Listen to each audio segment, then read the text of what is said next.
നമ്മൾ മനസ്സിലെപ്പോഴും മായാതെ സൂക്ഷിക്കുന്ന ഒത്തിരി പഴയ ഗാനങ്ങളുണ്ട്. പ്രത്യേകിച്ച് നമ്മുടെ മലയാള സിനിമയിൽ ബാബുരാജ് മാഷിൻ്റെയും ഏറ്റുമാൻ സാറിൻ്റെയൊക്കെ വളരെ മനോഹരമായ പാട്ടുകളുണ്ട്. അതിലെനിക്ക് വളരെ ഇഷ്ടപ്പെട്ടൊരു പാട്ടാണ് നീലജലാശയത്തിൽ എന്നുള്ള ജാനകിയമ്മ പാടിയ പാട്ട്. അത് അംഗീകാരം എന്നുള്ള ചിത്രത്തിലെ പാട്ടാണ്. അതിൽ ഏറ്റുമാൻ സാറിൻ്റെ ഒരു എവർലാസ്റ്റിംഗ് മെലഡി എന്ന് വേണമെങ്കിൽ ആ പാട്ടിനെ പറയാം. ആ പാട്ട് ഞാൻ ഈ പ്രോഗ്രാമിൽ പാടിക്കൊണ്ടിരിക്കുമ്പോൾ എനിക്ക് തോന്നിയ ആ സെറ്റിനായിട്ട് ഒത്തിരി ചേർന്ന് പോകുന്നൊരു പാട്ടായിരുന്നു അത്. കാരണം ആ സെറ്റിലും നീല ജലാശയം ഉണ്ടായിരുന്നു. അപ്പോൾ ശരിക്കും അത് ഇൻവോൾവ് ചെയ്ത ആ മൂഡിൽ നല്ലപോലെ പാടാൻ സാധിച്ചു എനിക്ക്.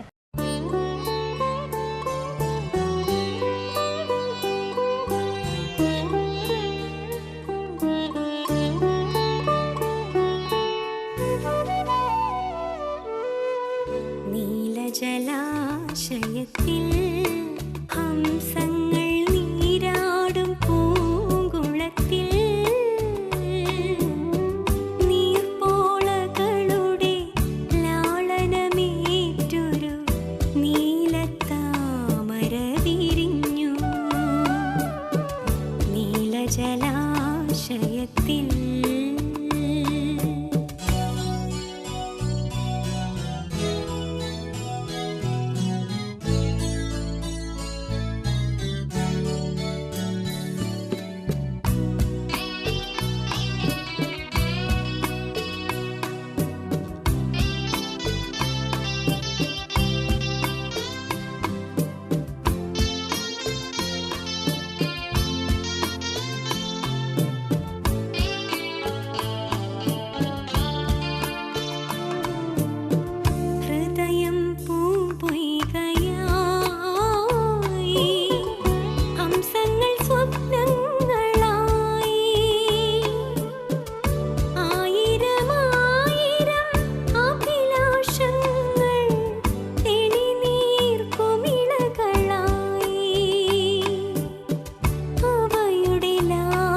ജലാശയത്തിൽ ഹംസങ്ങൾ നീരാടും പൂങ്കുളത്തിൽ